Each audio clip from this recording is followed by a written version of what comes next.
If you're listening to the Hidden City podcast, you probably love Oak Cliff as much as we do. So that's why I'm excited to tell you about one of our favorite Oak Cliff businesses. That's Oak Cliff Pilates. They're located over here in Bishop Arts. They've also got a new location in Uptown. And for a limited time, listeners to the show can go get $10 off their monthly membership when they use the code HIDDEN at oakcliffpilates.com. So go check them out. They have a great 3 classes for $25 option if you want to use that. They're great people, great business here in Oak Cliff. It's oakcliffpilates.com, and go follow them online at Oak Cliff Pilates. So immediately it was really great. So great that our first day, I think our first 2 days, we sold out of food by like 7 p.m. It was overwhelming in like the largeness of that word, and overwhelming in the humility and like warmth and like just the best feeling in the world. I was like, oh my God, y'all are literally all here. And it was great. So it's been an overwhelmingly positive experience, like being in this neighborhood and having, being a part of this neighborhood's fabric. Welcome to the Hidden City podcast. I'm Grant. And I'm Doug, and we're here to share some of the incredible stories and people from Oak Cliff that you might not know. We're going to sit down with some of the visionaries, craftsmen, and business owners who have shaped Oak Cliff into what it is today. Oak Cliff is on the south bank of the Trinity River, a few miles south of downtown Dallas. While technically it was part of Dallas, it was its own city for a long time, and it still has that independent spirit. We'll dive into the history and the spirit of this place, exploring the different challenges and successes that defined it. This is The Hidden City, a podcast about the people and the stories that make Oak Cliff extraordinary.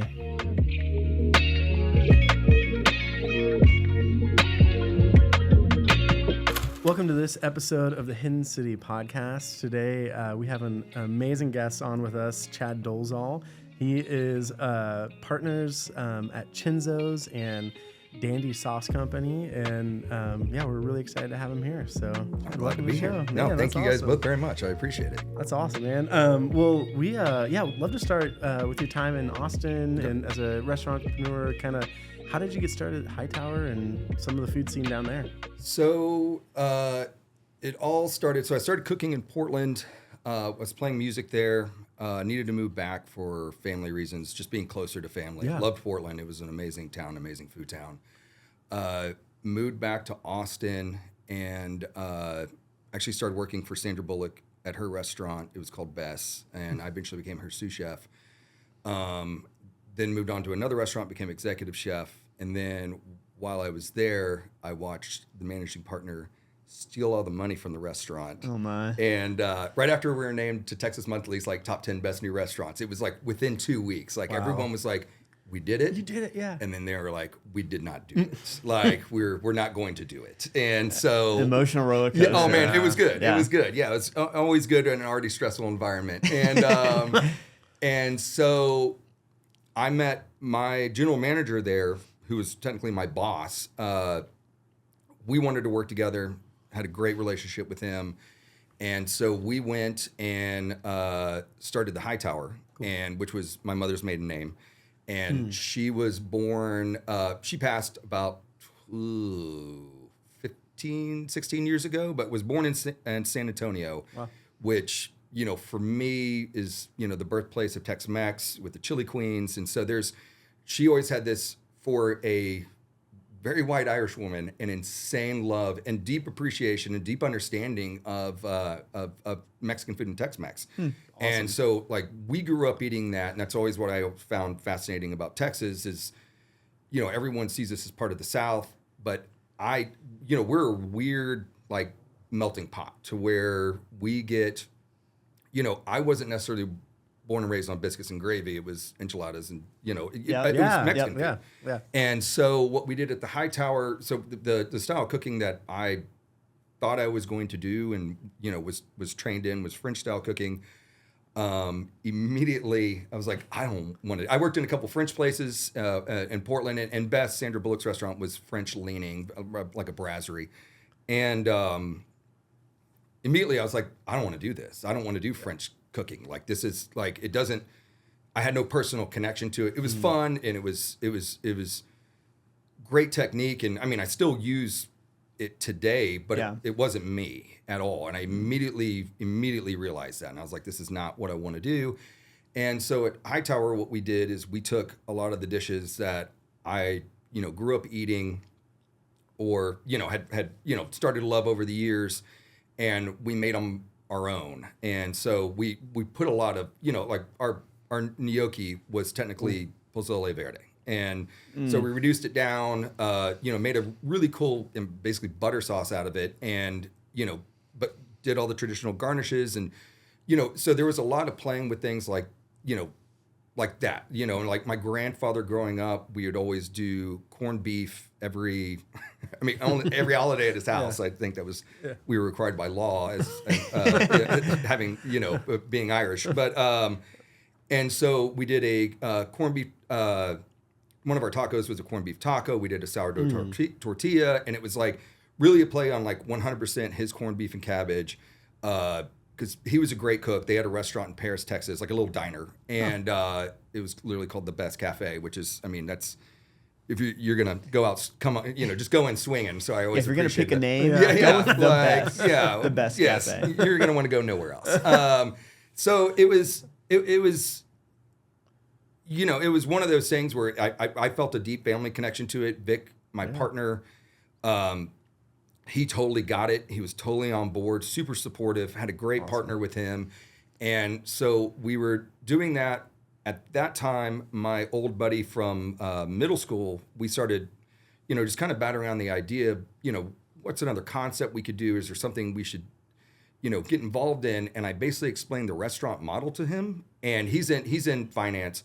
And he was like, this is the dumbest thing I've ever heard in my entire life. And he was like, this is the model for what you do every day with your life? And I was like, yeah. And he goes, we need to figure out a way to change this. And, he works in real estate and as part of the finance work that he does. And he was like, why don't you ever try to own the land that you're on?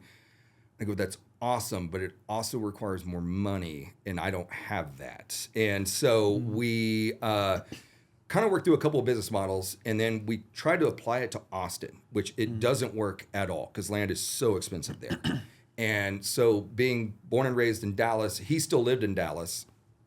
He was like, why don't you come back up here and we can make this work? And it was perfect timing. At that time, I was getting pretty frustrated with Austin. It was just a traffic thing. I had 2 kids at the time.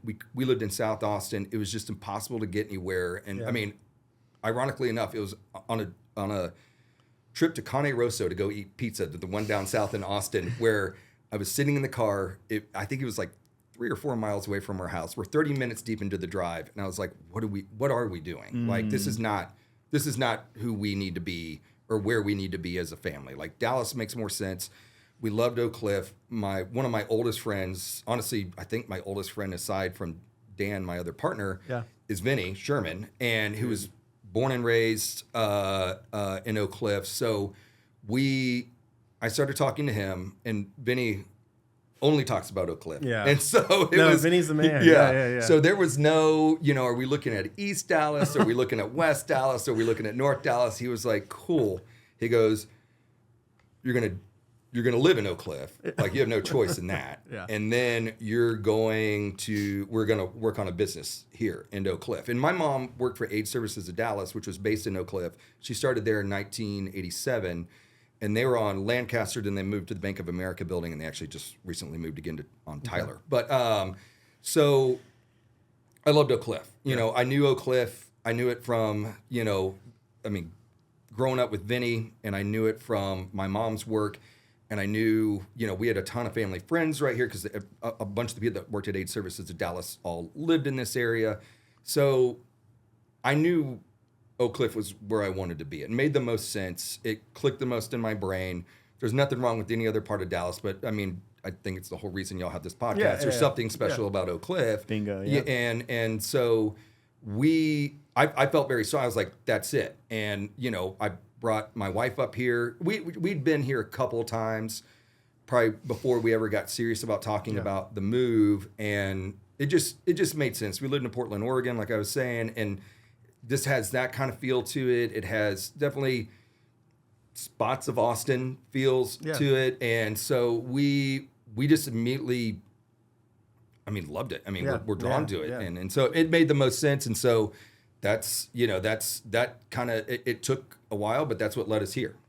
Shout out to Vinny I know. for like giving you no other options than Oak Cliff. There was zero. That's There was good. zero. Like it was a non-starter. I'm, glad he I'm did surprised he let you out of Elmwood too. Yeah, I know. Like, I think he tried to keep you even in the neighborhood. Well, Yeah, I will yeah. even say Yeah. we looked at a location in Elmwood. I know. I think the first time I met you guys, we were talking about that location in Elmwood, and it was like we were serious about it. And actually, I think a church from here beat us to it. Yeah. So, yeah. Well, you landed at a good spot. Oh, I love it. Yeah. Oh yeah, I mean Cenzo's like instant classic over here. I know. It's been so fun to watch it. That's right. It feels like it's been there forever, which is kind of cool. Yeah, because and it hasn't. I mean, that was one of our, and it helps. I mean, that building's nuts. I mean, it's so great. And I mean, you walk into it and automatically, we were automatically drawn to it. And when the first time we saw it, it had wood paneling all through the inside. If anyone had ever been there when it was the Lavanderia, which, I mean, they made a great business that they had 17 years of. And I mean, they killed it there, but it was a completely different space when we took it over. And so it was one of those things, but even then, we could tell. Like, it wasn't the color we wanted it or, felt like it should be for Cenzo's. Nothing on the inside. I mean, you had to squint real hard to see it. Yeah. I mean, one, there was an insane amount of laundry equipment in there. So it wasn't like all decor, but it was just like, it felt so small. And so it was just one of those things where we're like, okay, there's something behind this. We know it. Like, it exists behind these wood panel walls and this, the kind of, I think it had, pretty low ceilings, drop ceilings. But we just knew. I was like, this is, when we lost out on the Elmwood place, we had been looking at it off and on, but Javier, who owned it before, he wanted to sell the entire business, which obviously that's totally respectable. And I totally get why he wanted to do it. But I don't need to be in the laundry business. I don't know anything about it. I assume I'd be pretty bad at it. Right. And so we had to wait till he could sell off the equipment. And so we circled back around to him and then begged him to work with us again and give us some time because we pulled together because we wanted to buy the land and so we had to pull together some stuff because that's not my wheelhouse is buying commercial real estate. So we learned along the way and got there. That's awesome. Man, I bet the before and after photos would be fun to look at. Oh, it's cool. I'll send you guys some. It's pretty insane. We'll post them too because it'd be fun to show people that because it's become, like I said, just a place that feels so natural right there. So tell us more, like coming from Portland, coming from Austin, and then landing in Oak Cliff. What are some of the differences that you've seen in the food scene? How did you kind of bring maybe some of that to Oak Cliff, or what did you leave behind? Yeah. I mean, a lot. Especially with Cenzo's. Well, I'll say this. So what we came into and what we saw was a really strong food community. Like Jimmy Contreras, who we were just talking about before, who I think has to get an obligatory shout out no matter That's right. anytime anyone talks about Shout food out in Oak to Cliff. Jimmy. Yes. It's actually required by law, I think. But we met him, and I didn't know him terribly well, but just going into Taco y Vino, I was like, okay, like I get this. Like this place feels cool, and it was actually a big kind of like you got this moment for me going. All right, I know how I want to do stuff, and I did not reinvent the wheel with Cenzo's whatsoever, but we knew we wanted it to feel kind of like it's been there for a while, but something that was different to the neighborhood. I mean, and that helps when you have a guy that was born and raised in the neighborhood as your partner. Vinny was a great, just springboard of ideas. And, what he kept saying, which is what resonates with me over and over is, and I bet if we had a nickel for every time we said the word community, like we'd probably not be in the restaurant business. We'd be rich. Yeah. And so it was just this like amazing kind of thing where he was just like, we just need somewhere we can all go. We can take kids, but we can also, if we don't have kids, we can walk in there and, you can grab a beer and grab a sandwich or grab some pizza. And, and at that time it wasn't even pizza. We weren't even there yet. We were just like, it's got to be something community focused. And so we kept bouncing off ideas, like I said, looking at a couple different properties, but we knew we wanted to come back to somewhere where it could be a gathering space. It could be a hub.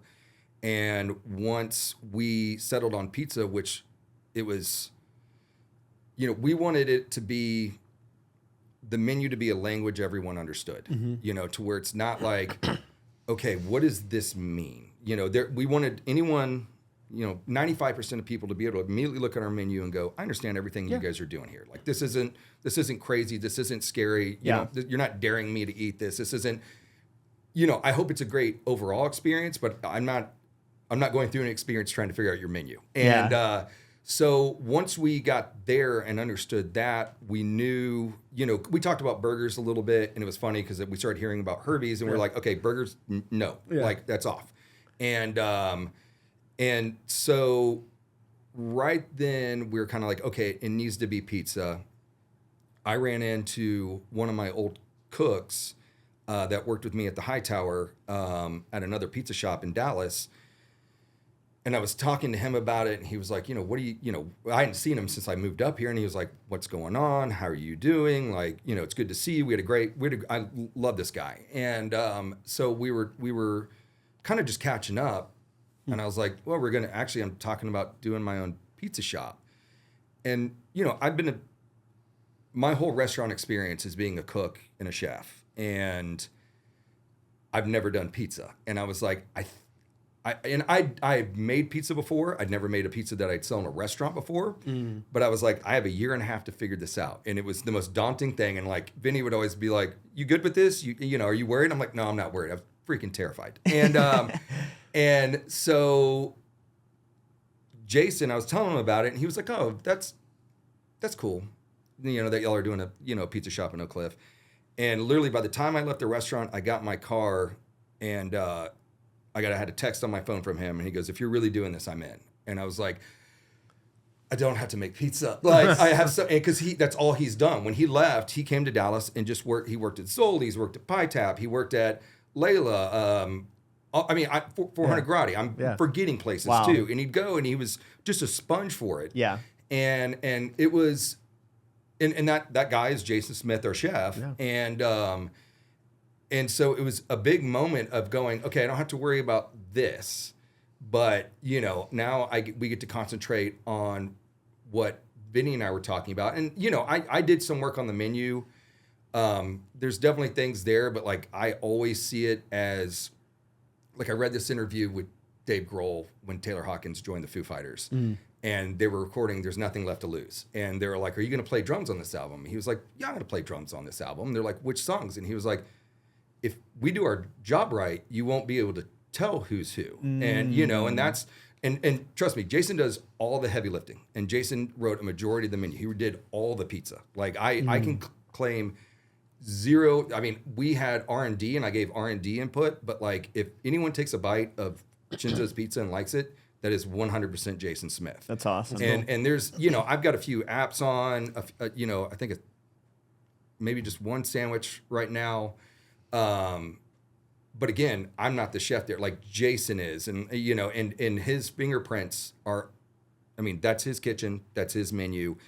If there is something that I do happen to like bring and like, hey, I like this, what do you think? Like, he has the final say on it, not me. Because I've been in that position where you have someone going like, this is my restaurant, I'm going to put this on the menu. Yeah. But like, I wanted it to be very collaborative. So I love that mentality of like, no matter what, if we're doing our jobs right, you won't really be able to tell who's doing what. Yeah. We're just a team that is operating. No, and that's 100% the way it works. And like I say, I don't want to even give it 50-50 weight. Yeah. Because it is Jason's thing. And every once in a while I'll be like, I'm losing my mind. I would like to cook something. Like, please let me do this, and because this is my first front of the house job is Cenzo's. Nice. And, okay. And it is way different. And every once in a while I'm just like, good Lord, I have not cooked in like 4 years, and this is killing me. So what's been the biggest transition from back of the house to front of the house for you? Really, talking. Like, it is, and I know that's like broad and fairly obvious, but like being in the kitchen is where I like to be. Like, I have tons, I have an insane amount of social anxiety. And I have a lot of, me always just going, it is not that's not natural. Yeah. And it's work to me. And so exercising that muscle memory is, and like, I love it now. I mean, I really do. I mean, that was the other thing. Right after we got done with, figuring out the menu, what we were going to do and all this, like moving on to like, oh my God, I'm going to have to talk to every single person that walks through here was a lot. It was a hurdle. Yeah, it really no, I totally get it. But it was one of those things that like, I dug, and it's a lot of fun now. I mean, and it's, especially at a place like Cenzo's where we're counter service, we're super neighborhood. Like I know so many people now in such a positive way, and it forced me to follow through on those, like as we were doing the building blocks of what we hoped Cenzo's would be. And like I said, community kept coming up. Like in my mind, it was community, but I still, like in the weird vision of my head, I was going to be hiding in the kitchen, which sounded great. Yeah. But that's not reality. And it was like, no, Jason's in the kitchen. Benny and I are up front, and I had the most restaurant experience. Yeah.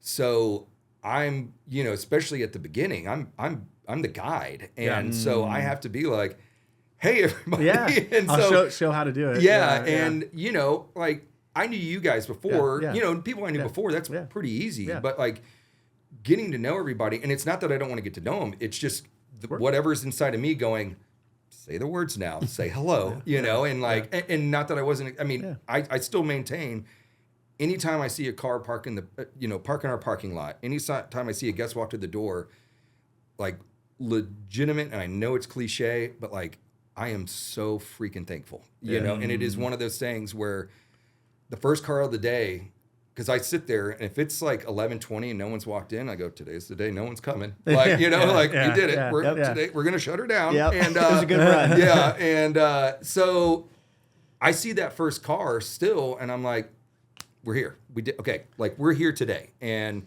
being a year in, I get to go, okay, we're here this year, and it's different, for me, as opposed to being in a kitchen where you're in a little cave and you get to go, well, when they come, they come. The show today is brought to you by Go Oak Cliff. Have you heard of the Mardi Gras Parade or Bastille on Bishop? This organization puts on festivals like this for the neighborhood, and it's run by individuals in the neighborhood. And so it's an amazing, amazing organization, and they do some great work. If you want to learn more about the festivals that are coming up, go to their website, goocliff.org, to see which ones are up and how to attend. That's an awesome mindset, the like thankfulness of just like, hey, here's this person coming. And I think that's something when we think about Cenzo's, like I'm really interested in your philosophy behind some of this because, so many people, I think a trend with Dallas is like throwing a concept together or but you guys were like, no, we're building this for the community. Yeah. We're putting deep roots into this thing. We're investing in this thing. I feel like there's a lot behind like the intention of Cenzo's. Yeah. Where did that come from, dude? Where like you had a unique perspective, it feels like. For me, it comes from music, and it comes from when I discovered punk rock when I was 13 years old, and it's a direct line. And so I lived in North Dallas, which is, men went to my high school, and I weighed like $110, but men, I was like, what? Like, one of us is eating different things, and I just remember, it's a giant football school, giant baseball school. It was a fine school. I don't knock it or anything like that. It was just a very uniquely not built for me experience, and I wasn't a smoker, wasn't a drinker, I never went to parties, and I was not invited to them, and I also was not going to attend them, but mostly because I was not invited to them. But it was one of those things where, you truly, and everyone goes through this experience, or I think most people go through the experience of not having, figuring out your identity during high school. Sure. I had a very preppy older brother and sister.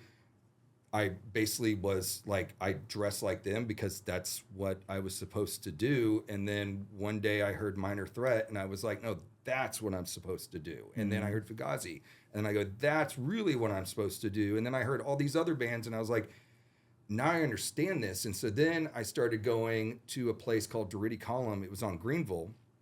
It was a Food Not Bombs venue.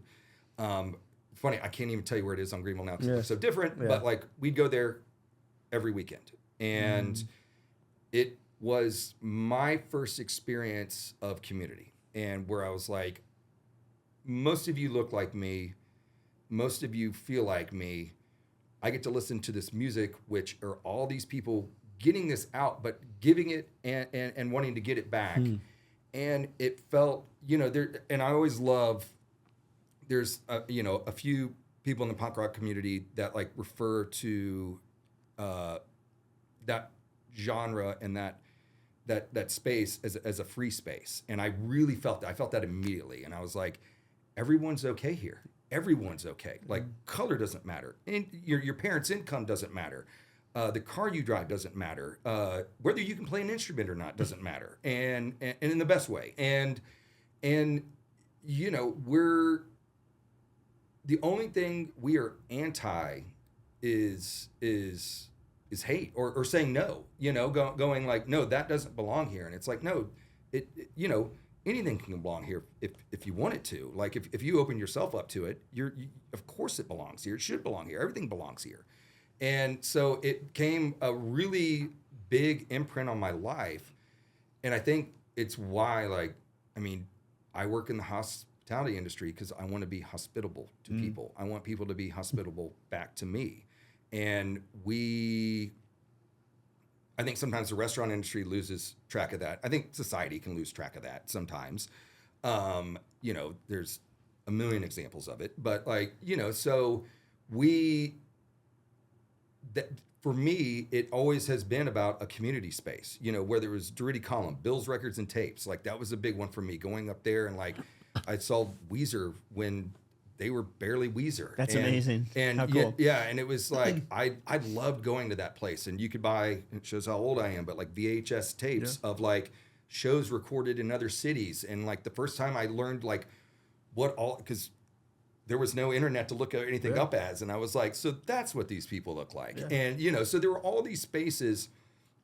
And then we got a little bit older, not a lot older, but I mean, back in the day, like, and maybe they should have parented me a little bit more, but like they'd go to Deep Ellum. I'd go to Trees and go to Galaxy Club, go to the Orbit Room and go see all these shows. And it was awesome. And like, it changed genres. We'd go see, Hackfish one night, Brutal Juice one night, the Toadies one night, and all these things and then go see Guar, and like, so it was always like really funny because there was no like, do they look like I look, or do they or exactly how I look, or do they act exactly how I act? It was like, no, this is a free space. Let's just go see it all, like take it all in. And I think that like for me, that should be a restaurant, like, and that should be the space. And again, we push back everyone. I mean, if someone's not being courteous or not being polite, like, and we did it in those spaces as well when we were younger kids. And I mean, we were far from brawlers or anything like that. Like, that was never a part of it. It was like, please don't do that. And also, please don't hit me. And, but that's it. To me, it all carries over. It's a community space. I want everyone to. I feel like once you open the doors of a restaurant, like that first day of service, that's not yours anymore. It's everybody else's. If you did it right. And I always things I would say over and over as we were getting open. I was like, remember, we're not building a clubhouse for ourselves. We have to remember this. We're building it for everybody else. We want our soul to be a part of it. But like, if we're doing it right, they recognize that and they're like, cool, thank you for having us in. But then it becomes their space. And 100%. And we started reaching out to neighborhood groups who are like, have your neighborhood meeting here. I mean, every time someone's like, my kid wants to have their birthday party here. I'm like, oh man, it's so rad. Like, and it's just such a good feeling. And we have the Rosemont Dads Club coming in on Thursday. Yeah. And I just got an email from one of the mom groups, and they're coming. And I'm like, that's like, to me, that's success. Yeah. You know, like we did it right. You know, and we feel some of that sometimes with Black Space, where it's like, oh, here's this random group coming in or this, and you're like, it feels right. I think it's also what you're talking about, like just that gratitude. Again, I see that in you, Chad, where you're like, man, how cool is it that this group wants to do this or that? Well, and I was saying to Savannah when we were walking through here, like, she was like, have you been in the States before? I was like, ironically enough, like a lot of like Cenzo's was born here. Like we would meet people. I'd see you guys, I know. You know, and you know, I've worked on other projects in around the area, and this is where we would meet. And like, I really do think it's one of those things. And like it became something. It became something where people feel good being at, and it becomes their own. Like I wasn't like, I'm going to Doug and Grant's place. You know, it was like, I was like, cool, Wax Space exists for us. Exactly. You know? And, like you said, it takes on a life of its own by the people that are visiting, and then they make it their own. Yeah. And that's success, like you said. No, it like, I've never been part of a project that turned out anywhere close to where I thought it was in my head. It always, you know, whether it's budget, whether it's conflicting personalities, whether it's just timelines or whatever it is, but like Cenzo's did. And I think that's also what makes it unique and special to me. I'm like, oh my God, like we wrote this down on paper like 3 years ago or whatever, 3.5 years ago. And like those sentences still like that business plan, that first paragraph like happened. That's awesome. That's awesome. So we're talking about what it's like when you put a business out there for people, and sometimes those reactions are really great. Sometimes they're not. What was it like when you guys opened Cenzo's? So immediately it was really great. So great that our first day, I think our first 2 days, we sold out of food by like 7 p.m. It was overwhelming in like the largeness of that word, and overwhelming in the humility and like warmth and like just the best feeling in the world. I was like, oh my God, y'all are literally all here. And it was great. You know, so it's been an overwhelmingly positive experience, like being in this neighborhood and having, you know, being a part of this neighborhood's fabric. Like some of the negative were funny. I mean, Oak Cliff still has, you know, a stigma around it of, honestly, like it's hard for me to even vocalize right now because I don't see it. Yeah. So it's strange to me to put into words. But you know, we had a food influencer come in. I can't remember which one it was, but they came in, did a really nice video. They were awesome. That was a positive experience, and they were very positive. But then I started reading the comments, and they had, it was one of the ones like, which is still like freakish numbers to me, where it's like 500,000 followers. So there's going to be everybody in the Metroplex and beyond responding. And we had one, and I'm going to pull a Jimmy here and have to drop an F-bomb. It's their F-bomb, not mine. And it, you know, it said, I'm not going to Oak Cliff, which they wrote as one word. You could never convince me to go to Oak Cliff. They go, you're never going to fucking convince me to go to Oak Cliff for pizza. Oak Cliff is fucking disgusting. And so this was probably a few weeks into us opening. And so I wrote back, and all I did is correct their grammar and put Oak Cliff into 2 words. And I was like, the sentence should be, you're never going to convince me to go to Oak Cliff, 2 words, for fucking pizza. Oak Cliff, now 2 words, is fucking disgusting. And I wrote, there, I fix it for you, sport. And that person went insane in all the best ways. And so it was a moment for me where my old business partner in Austin, he worked for the Four Seasons. Like they were the one, they couldn't point. Like pointing was aggressive. So they had to do this. And he taught me a lot. And everybody that I'd ever worked for, you know, there's a certain nicety that you have to project as being in the restaurant industry, and which is good. You know, people are spending their time and their money at your place. You want to project that. But what that comment did for me was, again, it's a free space. It's an honest space. And I'm like, you're going to come at my neighborhood like that. Like I do have something to say to it. Like, I'm not going to drag you over the coals. Like I tried to Cenzo's, our personality is mostly kind of dumb, you know. I mean, but like purpose, it's intentionally like, you know, we have signs of celebrities that have never been there, but we posted a sign that says these people have never been here, but we'd hope they like it, you know, and like, and I mean, it's, you know, we are intentionally not serious about it, and with that comment, which was the most public thing we had done for it at that time, you know, because I think this is even. I don't even think I'd started making like stupid social media videos at this point, or anything like that. Like, this is like one of your earliest social interactions. Yes, and I was like, "That's us." Like, I can say like, Cenzo's allows me to say this, and like, I would never be disrespectful towards anybody, because again, that's especially if you take the time to go to my restaurant, you're spending your time and your money in there. Like, it is all I do. I look at everyone. I'm like, "Thank you." Like, "Thank you so much for being here." But if you're going to step out of line of that and, you know, not even just come at us, but come at our entire community, it's like, I'm sorry, but fuck you double, you know? And so it was one of those great like moments where, you know, I didn't do the Four Seasons point. Like, I pointed and I said, no, like this is who we are, and this is who our community is. And, you know, if you don't like it, there are so many other places for you to go. You know, I would love it if you came to our place. Yeah. But if that's your view, keep them. Like, keep them, but don't bring them here. Yeah. And, you know, so that's a lot of what we had that really early on. We had a guy come in, and again, I would have never said this before, but he walked in, and we're having an exchange. I was right outside the door, so he hadn't seen the menu yet. And I remember he walked up and he was like, "What do y'all do here?" I was like, "Pizza and sandwiches." And he goes, "Are you expensive?" And I go, "I don't know what that means to you.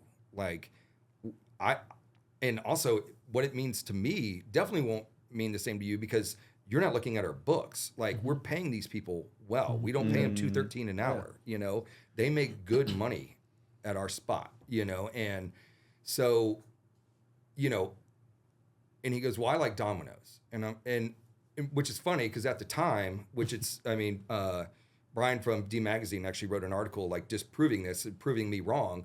I go, "I know we're more expensive than Domino's, so I think you should keep going to Domino's, because like, I'm not going to convince you in this one conversation that this is where you need to be. I would love for you to come in here. Like, if you decided to go through these doors and order something, that'd make me really happy. I'm not trying to rip you off. I mean, you know, y'all have got a bunch of different businesses. I always like tell people, when they think of what I make, picture that number and probably slash it at least in half. And then you have some sense of probably where around what I bring home. You know, it's not the number that you see as like probably what exists in my life. Right. And, but then, like I say, Brian wrote an article like 6 months later, and he broke it down with some freakish math equation, which is not built for my brain. And it turns out like the Edgefield, which is our Supreme, is actually cheaper than the Domino's Supreme. Is that right? I was like, well, you made me misspeak, but still my point was there, and I feel awesome. Good about it. But like, but you know, and it's,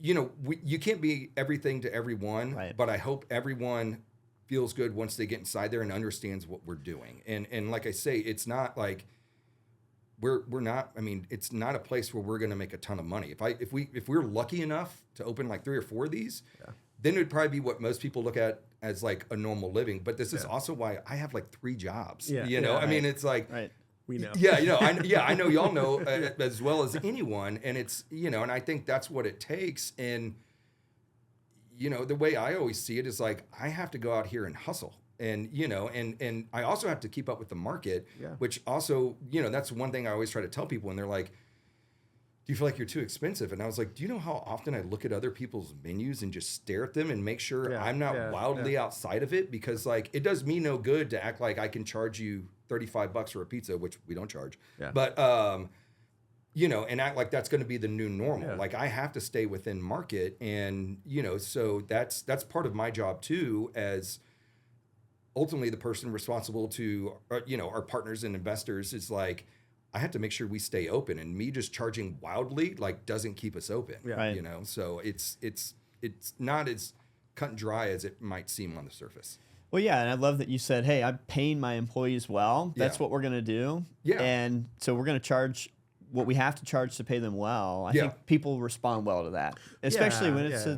it's one location. We're not talking about Domino's mega chain. Yeah. No, It's like No. they're interested in profit margins. Yeah. Where your guiding North Star is like community and taking care of your employees. Man, it it's looks like. special. Yeah, like to have this in a neighborhood like this. And I think that's so interesting hearing the reception. Everyone I've heard in Oak Cliff is just like, man, we've got another spot where we can bring it's great. families, Yeah. that we can bring friends, whatever. It's just like, Yeah. here is the spot, which has been... It makes us feel so good. It's such a weird feeling. Like I said, Yeah. when it turned, like those sentences you write down on a Yeah. business plan, Yeah. like come to life, and Yeah. you see, seeing like Yeah. you guys coming in, and then like y'all came in twice, and I'm Yeah. like, what are they doing here again? and then we came in 30 times. Yeah. You're like, But it's a really unique feeling. I mean, watching anyone come in like Yeah. the second or third time, I'm like, yeah. what are you doing? Yeah. This yeah. is so cool. Like, Dude, it's just that's such a great feeling. That's cool. Speaking of like receptions and people like looking at Cenzo's, tell us about Dave, man. The one bite review. What's that story? Portnoy coming in and doing That was weird. yeah. Yeah. I mean that's big time. Yeah. And, I mean, it's- we were not expecting it at all. I mean, I was actually on the phone in the back, and then I saw a car pull in, and you watch like these 3 dudes who, I mean, I didn't recognize any of them.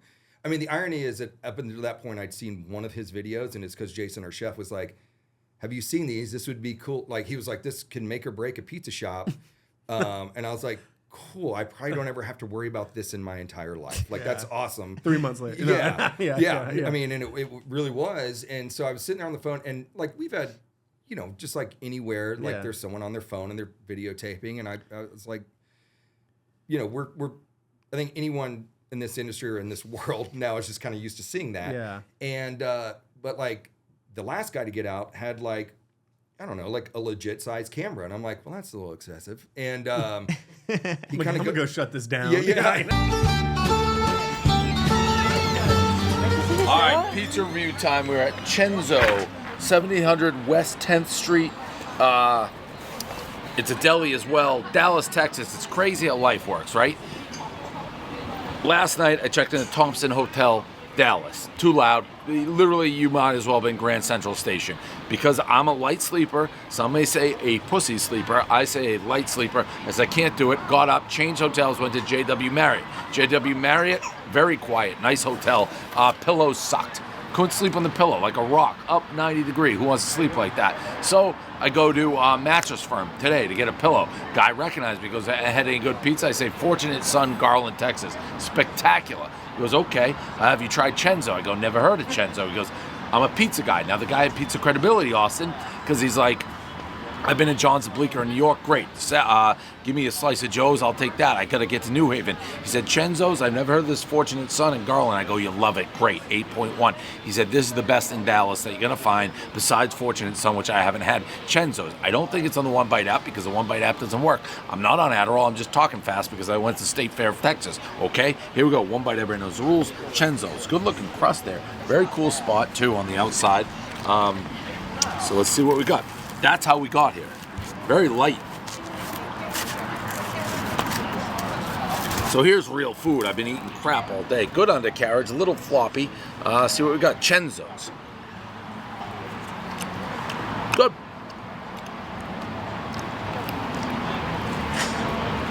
Flavorful.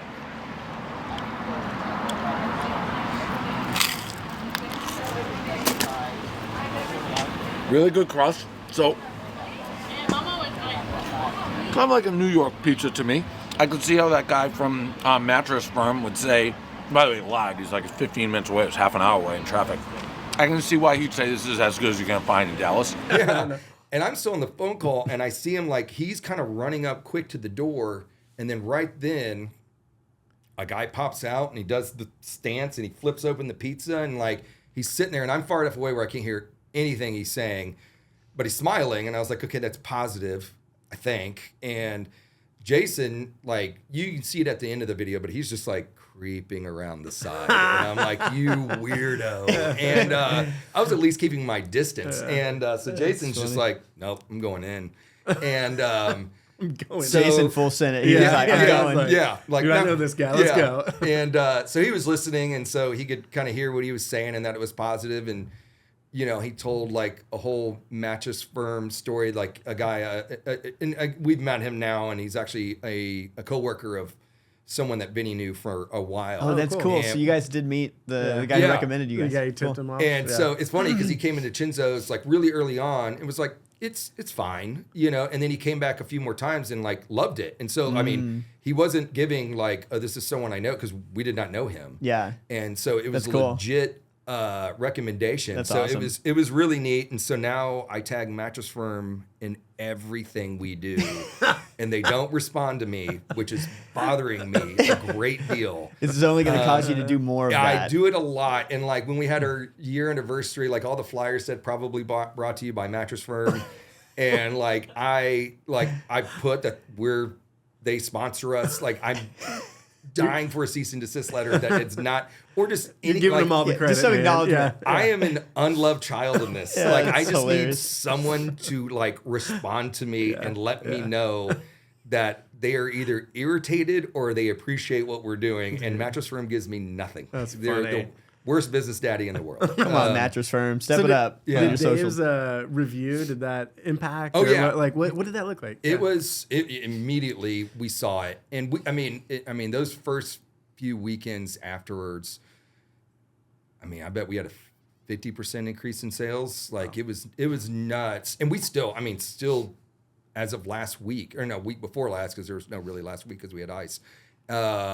We had people coming in and being like, I saw the One Bite review, and it's just like, man, this is like, that stuff is so far, like, I do our social media, so I'm engaged in social media. Yeah. I understand some of that stuff to a degree, but the reach of that is such a thing that like, I can't, and I don't know if I care to understand. It's such a weird thing to me that like, that holds so much power. And like, I think that's what it is. I don't like giving that much power to like one thing like that. Like that It's is, like almost incomprehensible how much reach like, something like that can really have. It's nuts. And since then, I mean, Jason has showed me reviews of like when he gives bad. I mean, I'm just glad he liked our spot. Right. I mean, that's what was. I was just like, because in between it coming out was, I think it was like 3 or 4 weeks, which almost killed Jason, and because he was just like constantly, just like, oh Checking my it every god, morning. Living by it.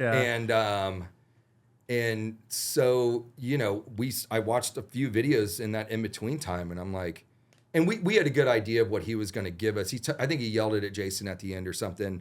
And so we had a pretty good idea. That's good. And, but still, I was just like, man, if it comes out with like a 5 or whatever, I was like, that's going to really hurt us. And like, you sit there and you're like, this is my baby. Like, I don't want it to be hurt. Could be equally as bad. Yeah. Yeah. You're a food critic, Yeah. It's not like an intense food critic almost, but it's No, and that's also It's such a weird phenomenon. It really is. Because he's not like he's not a food critic. No, but he has that when I hear you saying authority that, almost. And it makes no sense whatsoever. Like It's so funny. It's so nuts. All right. Well, we're going to take a quick break to ask Doug a question. Doug, have you ever done Pilates before? No, I have not, but I'd be interested. What's up? Well, if you're ever thinking about trying, or if you just want to mix up the fitness routine, you got to go check out Oak Cliff Pilates.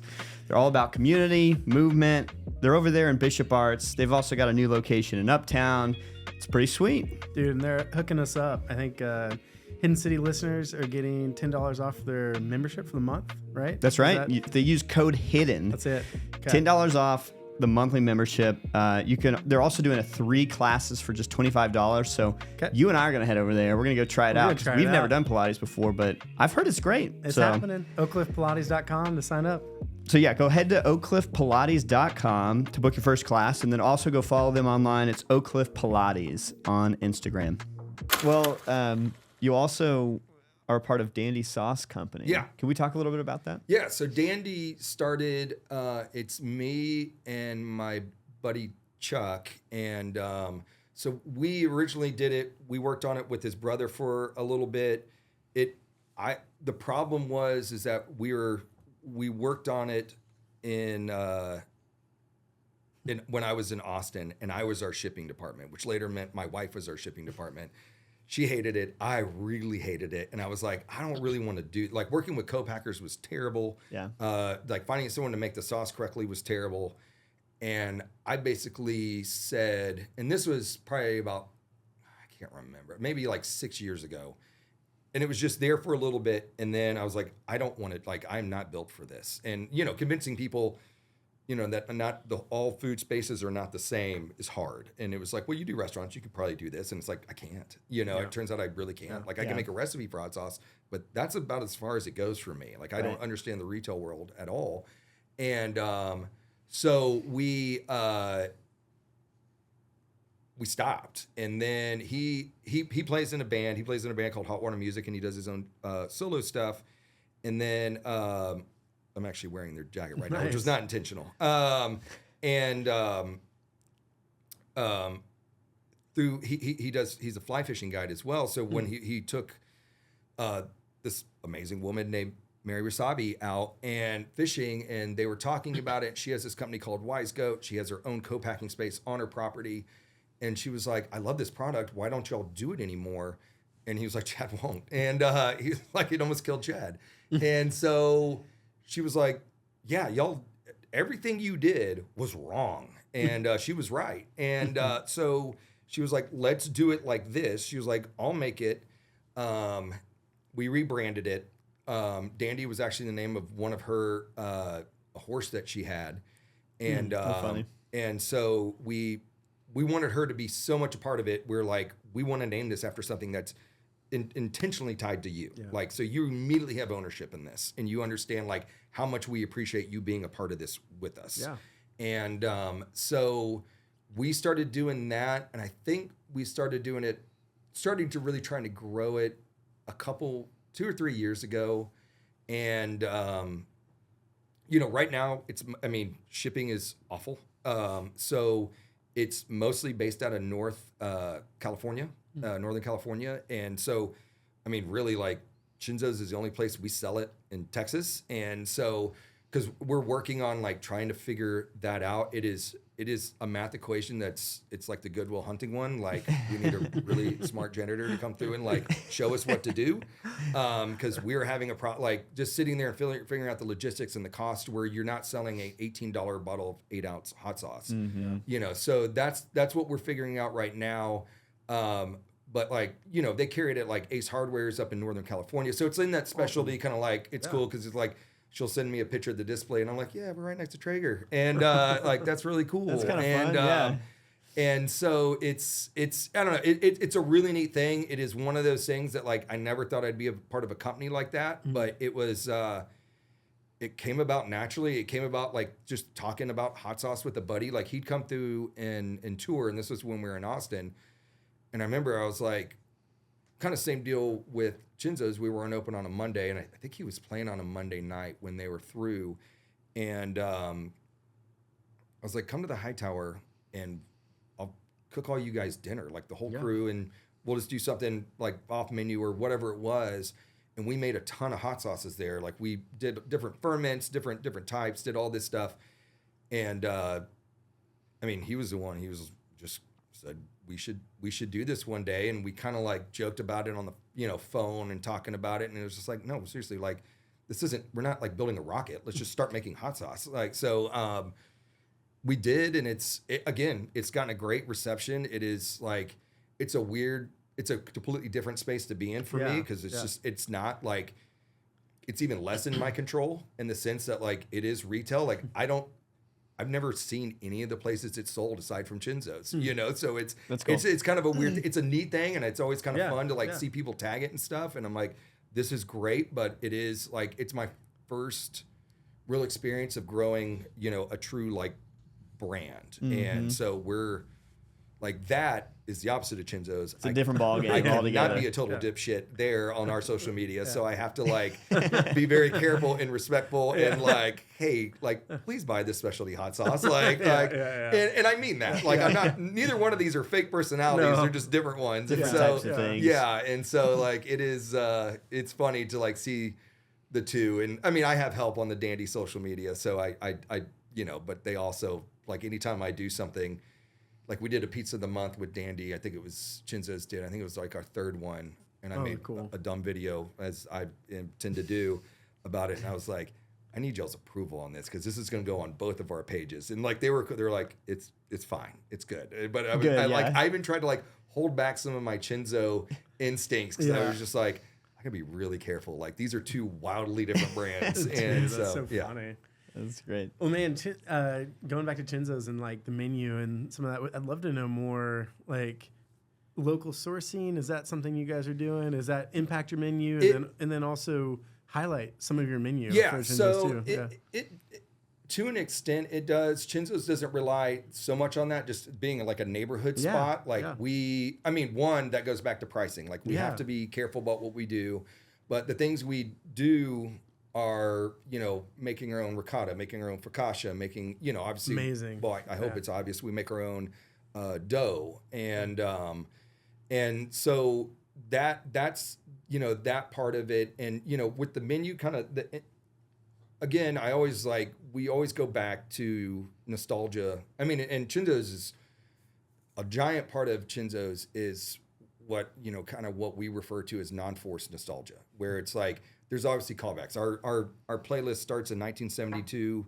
because that's the year Ziggy Stardust was released, and it ends in 96 because that's when nu metal started to become popular. Nice. And we saw like seismic shifts. And I mean, obviously, not obviously, but I was not alive in 1972. But being a music dork, like, and I know that happened there. I was alive in 1996, and I saw that with my own eyes, and I was like, okay, 96, and I love having a box. Yeah. Like having a box feels great, and being able to go free and wild is great, but I think not in restaurants. I think if you don't kind of say stop to yourself, it gets out of control, or at least be able for to me. say no to like Taylor Swift. Yes, yes. We've talked about this before, though, too. Not Taylor Swift, but the idea that limiting yourself actually does lead to some real good creativity. Yeah, no, and sure. I always loved kind of having that, and so we do look at the past a little bit at Cenzo's, and like the fried bologna sandwich that came from one of my buddies from college. He finally got me to Nashville, and we went to Robert's, which is this famous honky tonk on Broadway, and they serve a truly simple fried bologna sandwich. Nice. It's cheese, mustard, lettuce, and bologna, and that's it, and it's awesome. And you also get like a PBR and a moon pie randomly, and it's like $6. It's insane. Incredible. But I think they're mostly driven by alcohol sales, so they have a different kind of format than we do. But so him and I, when we go out to lunch, we'd always, if there's a fried bologna sandwich on the menu, we get it. And so I did that as a way to like, for me, like kind of say hello to him and reach back and have that. And, and I, Jason does the exact same thing. It's all like, okay, at this point, at this time, we had this, or it's, whether it's a memory or it's a conversation. So we have a lot of that going through like the menu and different things. Like, we just put a cacio e pepe pizza on the menu, and it was great. One of the ones that was supposed to be there at the very beginning. Jason had a really cool connection to it. He was just like, I really feel like this is something that could be there. And for some reason, I think the other pieces just kind of like started making more sense to us. So we put it on the back burner and never did it. And like Jason's like, I'd really like to revisit that for our, and for us. I don't know if it was special for anyone else, but he was like, let's do the pizza for 1 year anniversary month that like we cut. And he was like, I'm going to try to nail it and get it right to where it's what we want to do. And he made one, and our pizzas of the month, like we go through a good amount, like a true, like healthy amount, like of iterations, which is what you're supposed to do. If you're doing your job, it's doubtful you're going to nail it on the first time. And that's totally okay. Like, I mean, Jason gets it right a lot sooner than I ever got it right. I played with like so many different versions of every dish I ever made, and, would change one thing and didn't. I mean, I can also get in my own head like there's nobody's business. But Jason's really good. He also has no emotional change. So, like, Jason happy is just like Jason mad, as in Jason excited, to Jason like the saddest you've ever seen him. It always like this. Yeah. And you're like, and I love it because kitchen employees are like, is he mad? And I'm like, I don't know. Like, no translation. Yeah, I have no idea. Don't do what you just did. I don't know. Like, I don't. He could be cracking up inside. I have no idea. Like, but so he's great. He's a great even keel, and he thinks things through very well. And so like that was a really cool one. He was like, I did the cacio e pepe pizza again, and he nailed it on the first one, first one that I tried. And I was like, don't do any. I was like, this is it. Don't change like, this. Yeah, because like we're always trying to figure out a way. Yeah. Like in our minds, because Jason and I cook a little bit the same, where it's like, okay, it's got to have a like touch of acidity. There are all these like boxes that we're trying to check to do it. And he was like, I'm not going to check hardly any of these. And I'm just going to make this really straightforward and make it really simple. And like I said, we make our own ricotta. So he was like black pepper ricotta, a garlic butter sauce, and then like it's crispy, like baked Parmesan, like chips. And he was like, that's it. And I was like, damn, that's good, man. Like, and it was, that was it. It's awesome. And I was like, that's so cool that you just did that. Cause like I'd have taken a month and it had gotten way dumber before it got way better. And he was just like, no, this is exactly what I think we should do. And it worked out. It was awesome. And now, like, I mean, as of what is today, the 13th, it's like this month it's selling better than any other pizza we have besides, I mean, nothing's ever going to sell better than the Brighton, the pepperoni, but it kills it. We're going to get one of those because cacio e pepe is my favorite pasta dish by far. It's cool, and we're going. Yeah, let's do it right after this. And it hits all those like notes that cacio e pepe does, and that's what he did. He just kind of broke it down and was like, we don't need to think about this. Don't overthink it. Yeah. And like I say, I can overthink like walking to my car. Yeah. People need to go Cenzo's, us included. The Montclair's my go-to. Ooh, that's my favorite. Dude, is that the fennel? Yeah, fennel and sausage and leek. Oh, my, and leek is so good. Yeah, it's really cool. What else? The other thing I never had before is it the anapasta salad that has like the fried artichokes? Yeah. Dude. And if you never had the fried never artichoke, and that's Jason. That's 100% Jason. Oh my goodness. And I remember he told me about that before he made it. He was like, I'm going to do a fried artichoke and crispy salami appetizer. And I was like in my brain, I was like, sure you are. And like that's fine, but like we probably won't. Like I'll figure out some creative way to be like, I just didn't make the menu. And like he made it, and I was like, man, I'm an idiot. And dude, it's amazing. It was so good. It's special, man. It's special. And I was like, you just made something that like I've never had anywhere else. And I know like there's versions of fried artichokes in Italy. Like he had a starting point, but he went way away from it. And so it turned out amazing. Yeah, for sure. Well, Chad, thank you so much for hopping on to chat. Come back and do this again with us sometime. Anytime. And keep it up at Cenzo's, man. We love it there. No, we appreciate you guys. Thanks for doing this. Thanks for doing this for our community. It's awesome. Thanks, man. Yeah. Thanks for being here. Yep. Thank you. Hey, thanks for tuning in to this episode of The Hidden City. We hope you discovered something about Oak Cliff that you didn't know. If you enjoyed the show, I hope you subscribe to it on YouTube and then follow us on any of the podcasting platforms. Also, if you enjoyed it, please share with a friend. And thanks so much for tuning in.